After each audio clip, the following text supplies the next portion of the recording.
Hey, welcome back. It is I, DrBossKey, and today we are going to talk about how to create boss fights or enemy encounters where the enemy can move to one part of the screen, do their attacks and whatever they want. You can hook up all kinds of different logic, and then move to another part of the screen.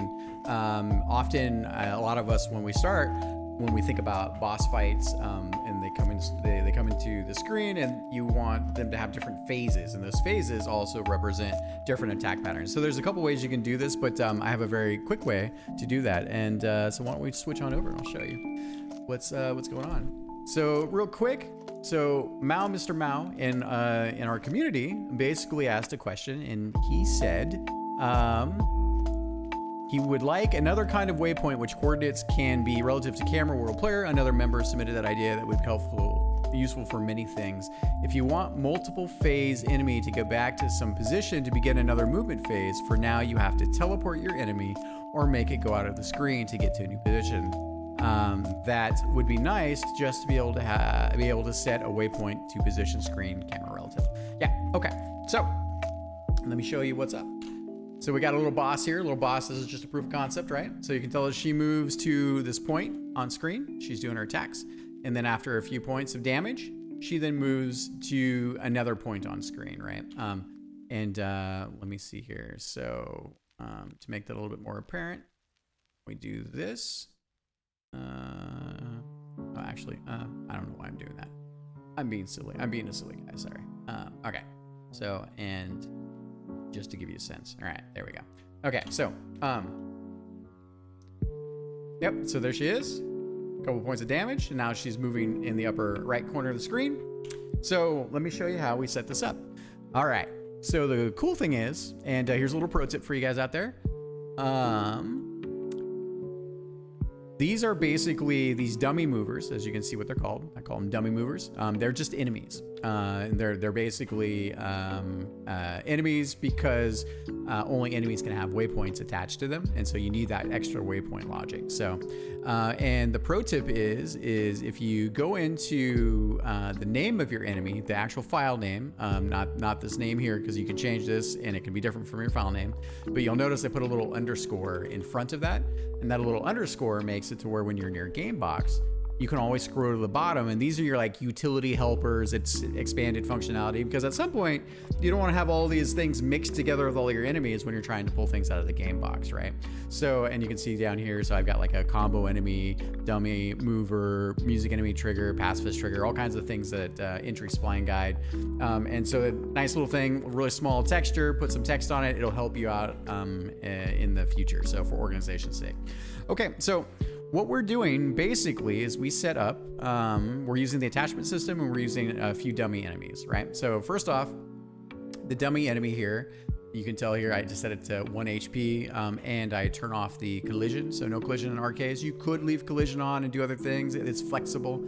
I turn it off because I don't want any additional interactions between the player and the collision box. So, and then also for us here, no items, no death explosions, no points, right? Because I don't want a bunch of things. And you could repurpose these things for other gameplay features, but I generally like, one of my design paradigms is to make sure that the player kind of gets an understanding as to why they're getting these things. So random explosions or points are a whole other thing. But again, you could be super creative. So, and what we have on this dummy mover enemy is we have a waypoint system. So we just have one single waypoint. You could do more if you want it. You could do all kinds of elaborate things, right? And then up here you can see that we have the same thing, another dummy mover enemy, and it has another waypoint. And then we use the attachment system. Now the attachment system, so if you go over to settings, first tab, the attachment system is really powerful. Super good, duck kiss. And so all we're doing is we essentially attached this enemy to the dummy mover, and we attached this dummy mover, which you can see here. So I'll just reattach that to this dummy mover enemy. And then we have a little bit of logic here. So first is when enemies are attached to other enemies, the enemy visibility can be controlled to become visible when the base level enemy that's attached here is visible, and or you can control them individually, which is why this dummy enemy doesn't appear when this one does, which makes her appear. Hopefully that makes sense.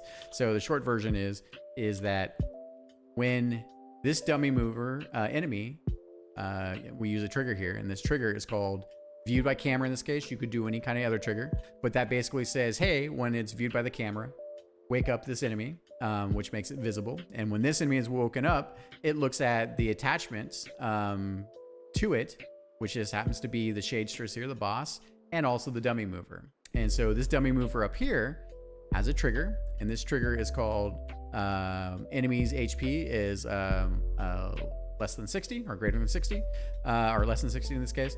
And so we evaluate it. So as she takes damage, then this trigger will then wake up this dummy mover, right? And so that's what gives us this ability to wake up this enemy, show the boss, and then add under the condition of health evaluation, wake up this second enemy. You could have multiples if you wanted, and that's when that second enemy wakes up, then that it just goes to its particular waypoint. So let's see. I mean, we covered all the basics there. Yeah. So it gives you a simple way to control in more deterministic phases where you want positions for enemies, and there's all kinds of cool stuff you can do based on this. All right, I think that is pretty much it. Let me see here. You can see there, like before the enemy reached the spawn, before the dummy mover enemy reached the end of their spline, their waypoint. And I can do this in the editor here so you can see. It wakes up. It still then is moving, but this one's also moving in the counter direction. So then they kind of cancel each other out a little bit, and that will change where the enemy will, where the destination is for her. So you can tell here, right? For instance, after that, she will be right here, underneath the IP there. And if we do this, whoops, I killed her. Too beastly. Oh, sorry. There. So you can tell, actually she pretty much arrives very close to the same, but you'll have some variance. You can have some variance when you have multiple waypoints moving at the same time. Okay, I think that's it. To the folks out there, I hope this was helpful. Mr. Mao, thank you for the question and the comment and the suggestion. To the Shmup community creators, to the Shmup Creator community, that's a mouthful. Thank you for being a wonderful community and taking part, and for the questions and the comments. I'll put this up in the Discord, and I'll also put this on our new subreddit for Shmup Creator. And if you guys have any questions or any additions, feel free to add. This is all collaborative and collective. To everyone else, thanks for watching. We'll see you next time.